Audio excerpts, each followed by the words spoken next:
Hello everyone.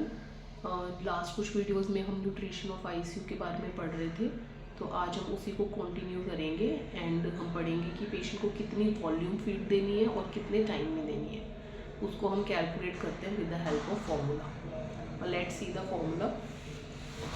सबसे first step क्या होता है कैलकुलेट करने का? हम एस्टिमेट करते हैं कि पेशेंट को कितनी डेली कैलोरी चाहिए और कितनी प्रोटीन चाहिए।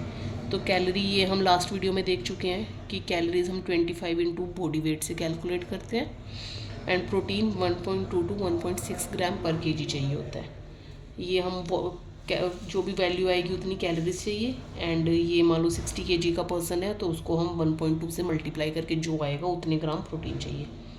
तो हम कोई भी फीडिंग फार्मूला सिलेक्ट कर सकते हैं, 1 किलो कैलोरी वाला, 2 किलो कैलोरी पर ml वाला। उसके बाद हमने क्या करना है, कैलकुलेट करनी है इन्फ्यूजन रेट।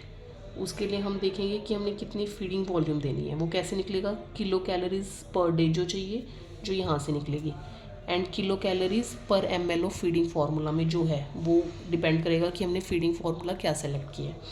इसको डिवाइड करके हमारी फीडिंग वॉल्यूम आ जाएगी और फीडिंग वॉल्यूम को किस रेट से देना है, उसको हम कितने टाइम में देना है उससे डिवाइड कर देंगे। फीडिंग वॉल्यूम को फीडिंग टाइम से डिवाइड करेंगे तो हमें इन्फ्यूजन रेट मिल जाएगा।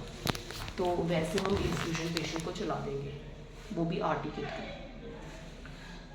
ये था ओवरऑल जो हमने पढ़ा एंटरल फीड के बारे में। तो इन शॉर्ट मैं आपको दोबारा बताती हूँ कि जब भी हमें किसी पेशेंट को एंटरल फीड देना होता है तो सबसे पहले हम उसको आरटी इंसर्शन करेंगे। आरटी इंसर्शन करने के बाद हम कंफर्म करेंगे कि आरटी स्टमक में ही है या नहीं है।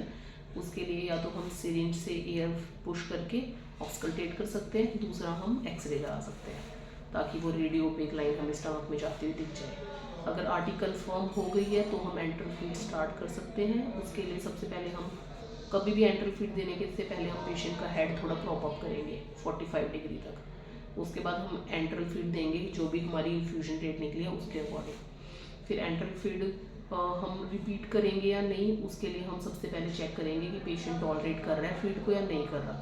पर अगर पेशेंट का एसपी रेट ज़्यादा है, 200 ml से ज़्यादा है, तो हमें फीड विथ होल्ड करनी है। उसमें क्या होता है कि पेशेंट का मतलब या तो कोई ऑब्स्ट्रक्शन है या पेशेंट फीड टॉलरेट नहीं कर रहा, बट उसमें रिस्क ऑफ एस्पिरेशन नहीं बढ़ता। बट अगर एस्पिरेट मोर देन 500 है तो उसमें रिस्क ऑफ एस्पिरेशन भी बढ़ सकता है।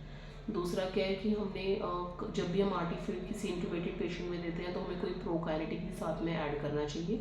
उसमें हम मेटोक्लोप्रोमाइड ऐड कर सकते हैं 10 mg, या फिर जो प्रोबायोटिक होती है जैसे एरिथ्रोमाइसिन इज अ प्रोबायोटिक, वो एंटीबायोटिक ऐड कर सकते हैं।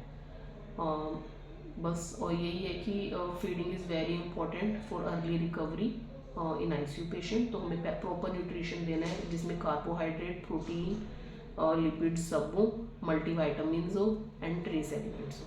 Thank you.